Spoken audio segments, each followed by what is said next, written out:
आपने सुना होगा अंगुलीमाल कितना खतरनाक डाकू बना था, लेकिन वही अंगुलीमाल जब सप्तऋषियों की संगत को पाता है, जब वही अंगुलीमाल महात्मा बुद्ध के चरणों का दर्शन करता है तो महान भक्त बन जाता है। हनुमान जी एक बानर थे, लेकिन राम की संगत में इतने पूजनी बंदनी अर्चनी हो गए जिनके मंदिर जगह जगह बने हुए। संगत का बहुत बड़ा प्रभाव होता है। किसी कमरे में दो साधु ठहरे हुए थे किसी भगत के।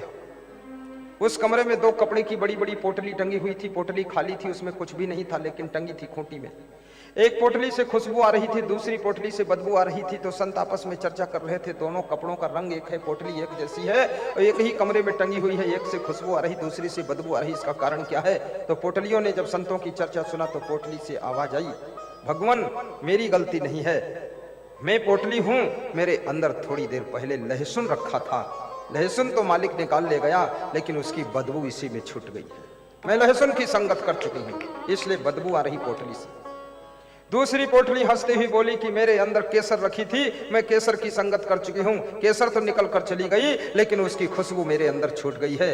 याद रखना, जो कपड़ा जड़ है, जो कपड़ा जड़ है, पोटली जड़ है, उसमें कोई जान नहीं है, लेकिन उसमें भी खुशबू और बदबू छूट जाती है। आदमी तो जानदार प्राणी है, इसके अंदर संगत का प्रभाव कितना पड़ेगा। जिसकी संगत कर लेता है उसकी सुगंध और दुर्गंध जिंदगी भर बनी रहती है। बोलिए सद्गुरुदेव की जय हो। जय जय। लीना लखमानी नागपुर वाली जय बोल रही है, उसका बहुत श्रद्धा है, उसका पति भी बहुत अच्छा है। चतुर्भुज खड़े हो जाओ ना, कहाँ वो देखो। जब उसकी पत्नी कहती है गुरु जी के पास चलो दर्शन के लिए, वो ले आता है, मना नहीं करता है। ऐसा पति मिलना चाहिए। कितने पति ऐसे हैं जो पत्नी कहती है गुरु दर्शन के लिए चलो, तो कहता पिकनिक मनाने चलो। वो बोलती है रायपुर चलो, तो बोलता है कुल्लू मनाली चलो, वहां से ज्यादा उल्लू कोई बना ही नहीं सकता। मनाली कुल्लू, बन जाओ उल्लू और डूब मरो चुल्लू भर पानी में। धन्य है वह पति जो अपनी पत्नी को दर्शन कराने के लिए गुरु के पास पहुंचता है। धन्य है वह नारी जो दर्शन करने की उसके अंदर भूख रहती है। व्यास गादी उनको आशीर्वाद देती है जो सत्संग के भूखे हैं, दर्शन के भूखे हैं, सेवा के भूखे हैं। हर व्यक्ति के अंदर भोजन की तो भूख रहती है, धन की भूख रहती है, पद की भूख रहती है, मान सम्मान की भूख रहती है, लेकिन याद रखना ये सारी भूख जिंदगी भर तुम्हारी खत्म नहीं होगी। जिस दिन सत्संग की भूख लग जाएगी उस दिन दुनिया की सारी भूख अपने आप खत्म हो जाएगी और भक्ति की भूख आपको तृप्त कर देगी। भक्ति की भूख पैदा करो। कबीर साहब ने एक बहुत बड़ी बात कही है, जो तू आया जगत में तो ऐसा कर ले, कर साहिब की बंदगी भूखे को कछ दे। कबीर साहब भी भूखों की फिक्र करते हैं, कहते भूखों को कुछ दे दो। तो कुछ क्या दे दे? कुछ क्या होता? अरे कुछ दे दो, जो कुछ दे दो, सब कुछ दे दो, थोड़ा कुछ दे दो, कुछ दे दो। एक आदमी अपनी ससुराल जा रहा था, तो उसकी पत्नी ने उसको रुपया दिया, तो उसने रुपया ले लिया और पत्नी ने कहा कि बाजार में मार्केट में जाना और कुछ खरीद लेना और कुछ रास्ते में खा लेना और कुछ ससुराल में गिफ्ट दे देना। तो गया। पति भोला भाला था, सीधा साधा था, ज्यादा चतुर होशियार नहीं था। बाजार में पहुंचा, दुकान पर पहुंचा तो बोला कुछ दे दो। तो दुकानदार बोला कुछ क्या? बोलो ना कुछ क्या लोगे, कुछ कुछ बताओ तब तो कुछ दे। बोले बता रहा हूं कुछ दे दो। तो बोले कुछ क्या दे दे? कुछ कहो तो, जो कहो कुछ वो दे दे। बोले फालतू बात मत करो, मेरी वाइफ ने कहा कुछ ले लेना, तो कुछ दो। 10-20 दुकानों पर गया, वो कुछ मांग रहा था। कुछ कोई सामान तो होता नहीं, सामान का नाम तो लो ना, तो नाम लेता नहीं था, कुछ मांगता था। तो एक दुकानदार सब्जी बेच रहा था, उसने कहा इधर आओ। तो वो समझ गए मूर्ख है, बोले मैं कुछ दे देता। तो उसने जमीकंद दे दिया। जमीकंद जानते हो जिसको यहाँ क्या बोलते हैं? जमीकंद। वो दे दिया। उसने 50 रुपया दिया। उसने जमीकंद उसको 10 किलो दे दिया। ज्यादा पाया तो बड़ा खुश हुआ कि कुछ बहुत मिल गया, कुछ रुपये में कुछ मिला और बहुत कुछ मिला। पूरी गठरी बंध गई 10 किलो। 10 किलो जमीकंद लेकर के चला। 5 किलोमीटर पैदल गया तो याद आया कि पत्नी ने कहा था कुछ ले लेना और कुछ रास्ते में खा लेना। पेड़ के नीचे बैठ कर जमीकंद, कच्चा जमीकंद कुछ खा लिया।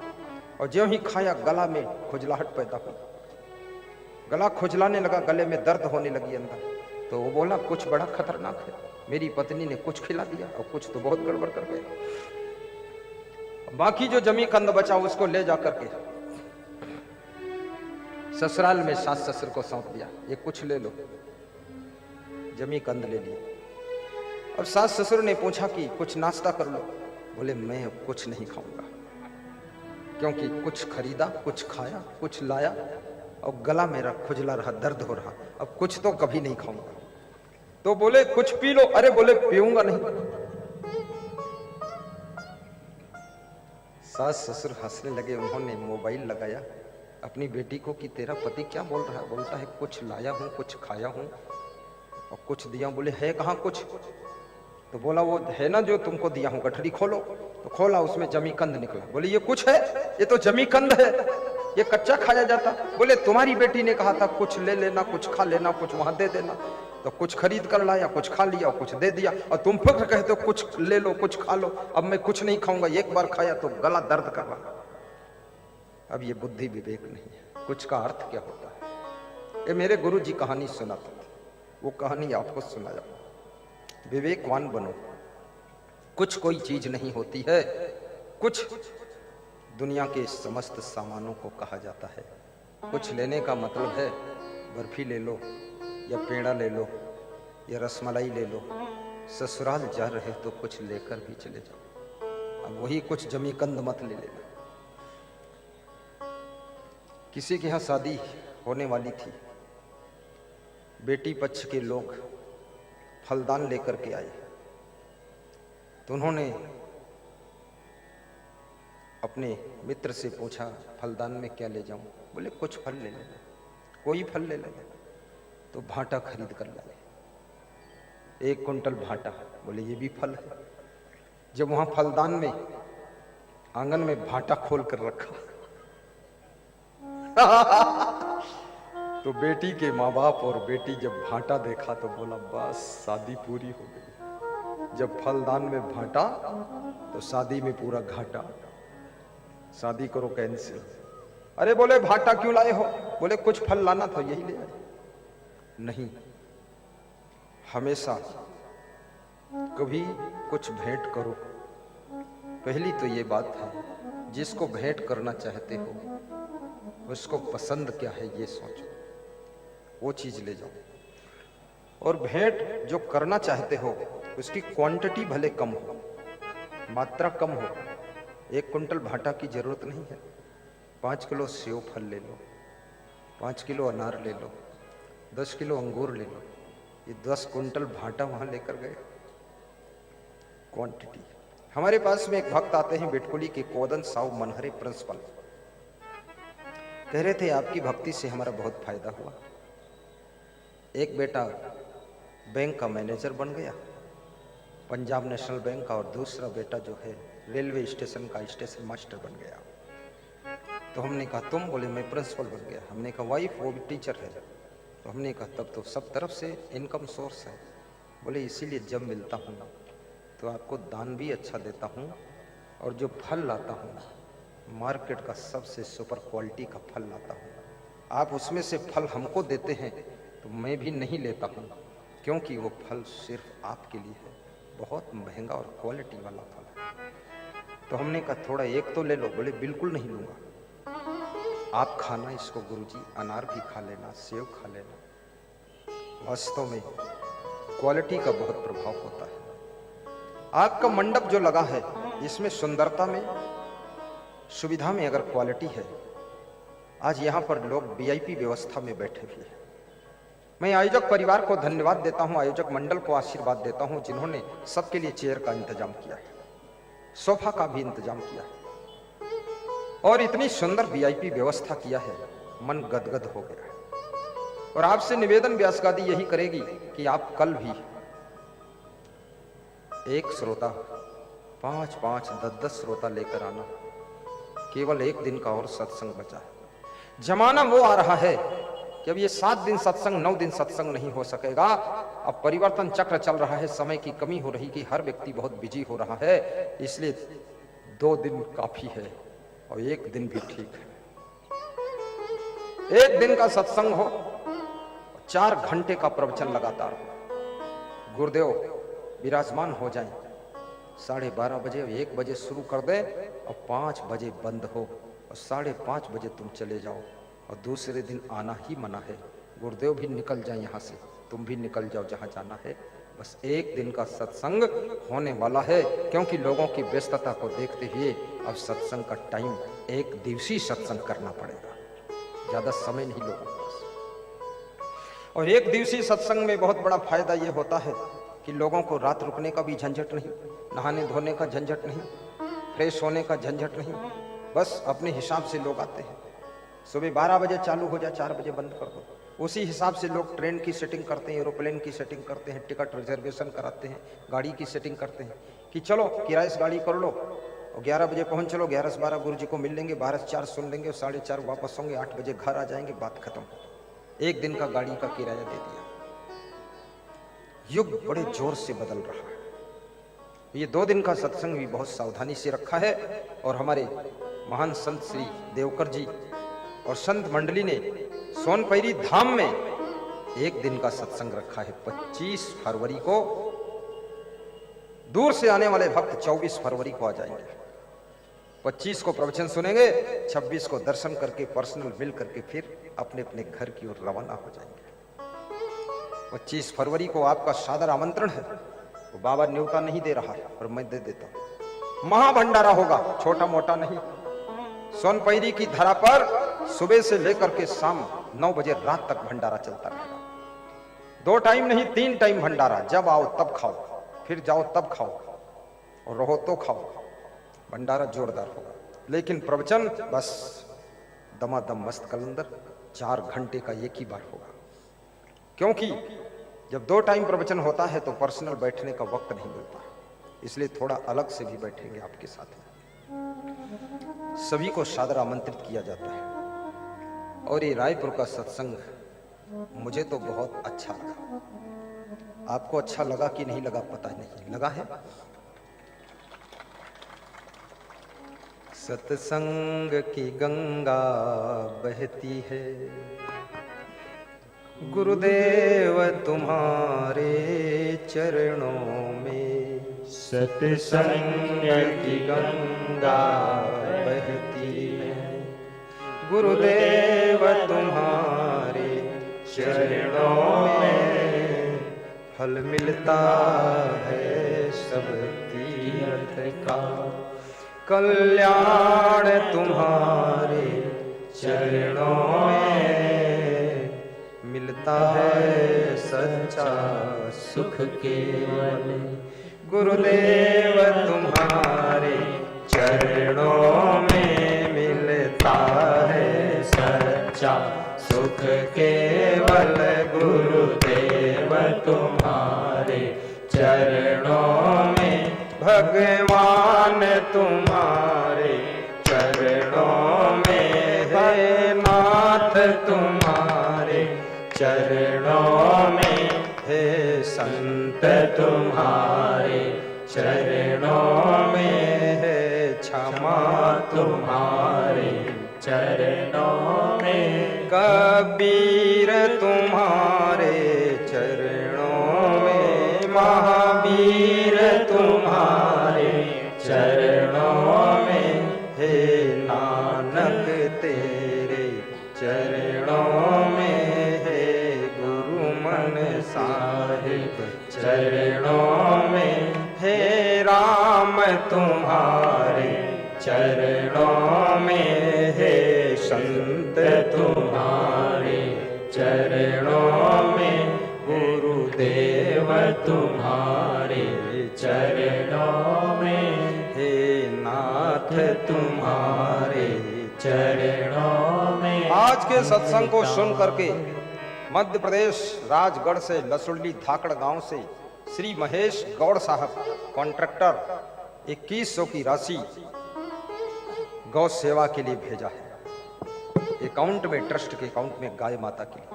1100 की राशि रामस्वरूप मीणा लंदन वाले शांतिबाई मीणा RK पुरम कोटा के मूल निवासी हैं, लंदन में उनका घर है। उन्होंने भेजा है। ये हर महीने भेजते हैं, ये हर हफ्ते भेजते। महेश गौड़ जी साप्ताहिक दानी हो गए।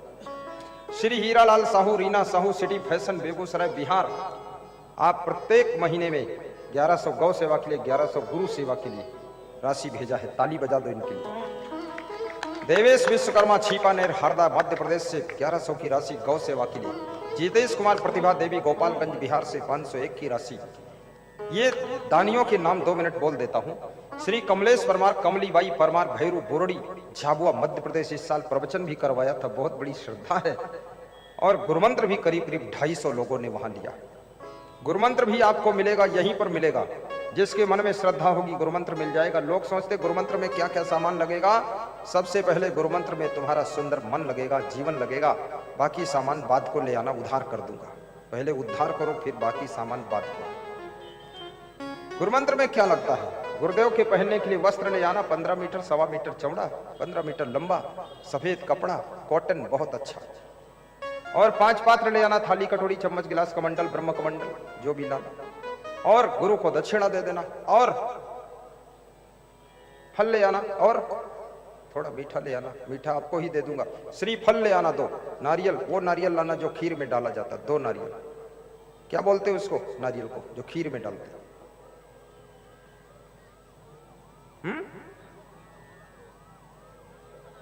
बना नारियल, हाँ वही जो ऊपर का छिलका उतार देता, वो वाला लाना। 1 नारियल वापस आपको मिले, बस इतने लाना, बाकी कुछ झंझट नहीं, सादा रास्ता है। तो नियम क्या है गुरु मंत्र का? शाकाहारी बन जाओ, व्यसन मुक्त बन जाओ, उन्नति करो, शांति से रहो, प्रगति करो, भक्ति करो, सुबह शाम गुरु का 2-2 मिनट ध्यान करो, और सुबह शाम प्रातः बंदन, संध्या बंदन करो, आरती पूजन करो, सुबह शाम गुरु महिमा का पाठ करो, और परस्पर प्रेम से रहो, और घर को ही मंदिर बना करके रहो, और घर में ऐसे रहो जैसे आप गुरु के आश्रम में रहते हैं, और डेली प्रवचन सुनो, नित्य ज्ञान सुनो गुरु जी का। यही भक्ति में करना है। और यदि हो सके तो नित्य दानी बनो, नहीं हो सकता तो मासिक दानी बनो, नहीं हो सकता तो वार्षिक दानी बनो। और क्यों नहीं हो सकता है? क्योंकि दान दिए धन ना घटे, जो सहाय गुरुदेव। कमलेश परमार, कमलीबाई, इनकी सेवा को भी धन्यवाद दिया जा रहा है। श्रीमती सुमन देवी, आरती देवी, पिंग, शाहजहानपुर, उत्तर प्रदेश, 501 की राशि गौ सेवा के लिए। ये गौ कथा है, इसलिए गौ सेवा के लिए राशि आई है। ये सोनपैरी आश्रम में भेंट की जाएगी, और 2 लाख का पैरा कुट्टी आएगी गायों के लिए। रविंद्र नारायण गोहरा, आरती रविंद्र गोहरा, भिवंडी, थाने, बॉम्बे। राशि 2500 की राशि गौ सेवा की। 2 दिन गौ सेवा पर कथा हो रही है। गौ सेवा के सहायतार्थ कथा हो रही है। गौ सेवा के लिए इस कथा का पुण्य प्राप्त करने का अवसर है। स्वयजल खेजल यादव, जन्मदिन पर पिता संतोष सिंह यादव आपने गाजीपुर, उत्तर प्रदेश से 700 की राशि गौ सेवा के लिए भेजा है। श्री मोहनलाल मीणा, प्रतापगढ़, राजस्थान, 1100 की राशि भेजा। वाह मोहनलाल, राजस्थान से, प्रतापगढ़ जिले से। लालता यादव, मीणा यादव पुत्री, मीणा यादव, मीना यादव, लालता यादव, जिला गोंडा, उत्तर प्रदेश, 510 की राशि गौ सेवा के लिए भेजा। महेश गौड़, राजस्थान, मध्य प्रदेश, इन्होंने 551 की राशि गुरु दक्षिणा में और भेजा। कितनी श्रद्धा है इनकी। रामविलास सिंह, जिला मधेपुरा, आप 501 की राशि गौ सेवा के लिए भेजा है। श्रीमान रोमन गजपाल, श्रीमान धनेश जी, श्रीमती खेमिन बाई, ग्राम भीमपुरी, डौंडी, लोहारा की ओर से परम पूज्य गुरु जी के सत नमन। महाशिवरात्रि के पावन अवसर पर गौ सेवा हेतु, संत सेवा हेतु और गुरु जी के लिए 1100 की दान राशि भेज रहा हूँ। स्वीकार करिए, आशीर्वाद गुरु जी देना। कितना प्रेम है इनका। छत्तीसगढ़ प्रदेश भी कोई साधारण प्रदेश नहीं है। इसको सरल प्रदेश के नाम से जाना जाता है, श्रद्धावान प्रदेश के नाम से जाना जाता है, और प्रेमी प्रदेश के नाम से जाना जाता है। ये प्रदेश, मैंने बहुत से लोगों से पूछा, सत्येंद्र शर्मा जी कल मिले, अभिषेक शर्मा हरियाणा के, धमतरी में रहने लगे हैं। मैंने पूछा छत्तीसगढ़ में क्यों बस गए?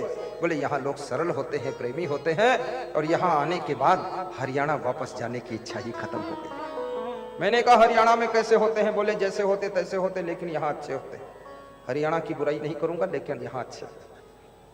बाहर का भी जो आदमी यहाँ आ जाता है, यहाँ बस जाता है, जाने का मन नहीं होता है, क्योंकि छत्तीसगढ़ का भाव उसके दिल में बस जाता है, इसलिए उसको यहाँ रहने में थोड़ा निश्चिंतता रहती।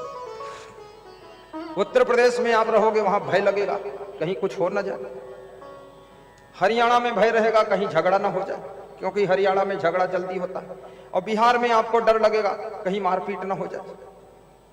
लेकिन छत्तीसगढ़ में बहुत कम झगड़ा होता है।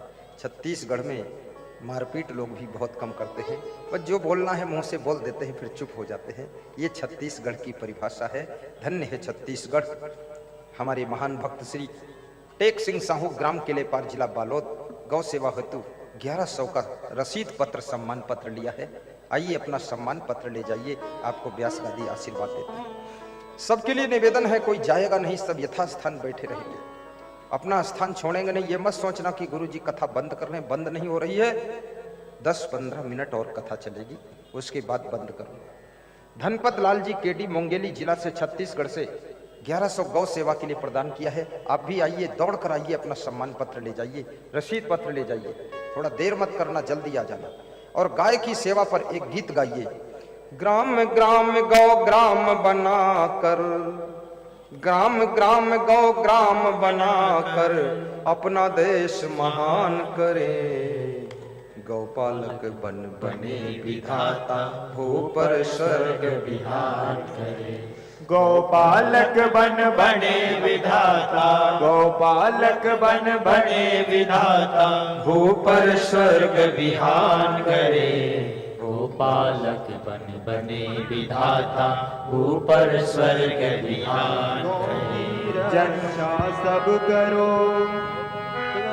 करो अहिंसा का पालन, पुण्य होगा बाप का, कर लो भाई को पालन, कर लो भाई को पालन।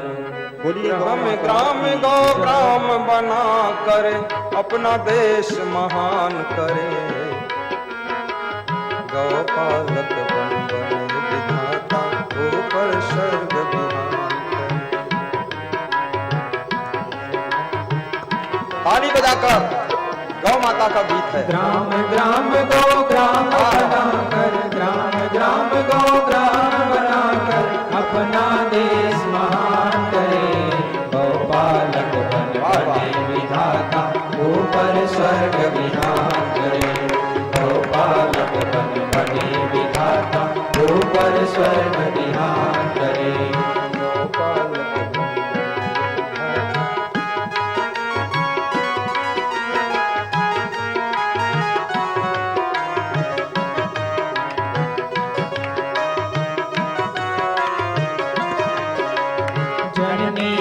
कर दूध पिलाती, केवल साल छमाही भर, केवल साल छमाही भर, केवल साल छमाही भर।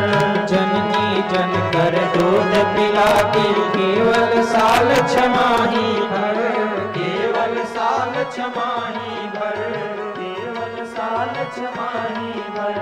गौ माता का शुद्ध पिलाकर रक्षा करती जीवन भर, रक्षा करती जीवन भर, रक्षा करती जीवन भर। ऐसी पावन गौ माता की, ऐसी पावन गौ माता की सेवा करो ध्यान करे। गौपालक बन बने विधाता, ऊपर स्वर्ग विहान करे। गौपालक बन बने विधाता, ऊपर स्वर्ग विहान करे। ग्राम ग्राम गौ ग्राम बना कर, ग्राम ग्राम गौ ग्राम बना कर अपना देश महान करे। गौपालक बन बने विधाता, ऊपर स्वर्ग विहान करे।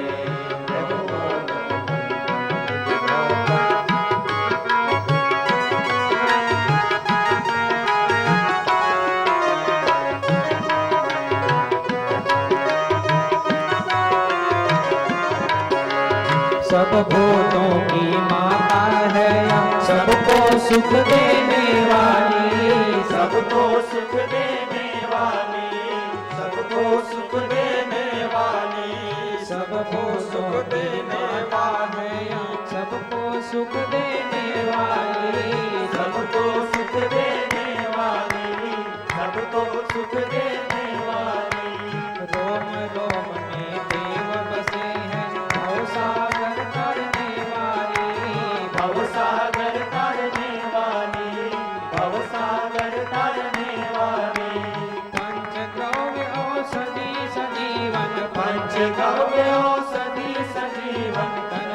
को बलवान करे। गौपालक बन बने विधाता ऊपर स्वर्ग विहान करे। गौपालक बन बने विधाता ऊपर स्वर्ग विहान करे।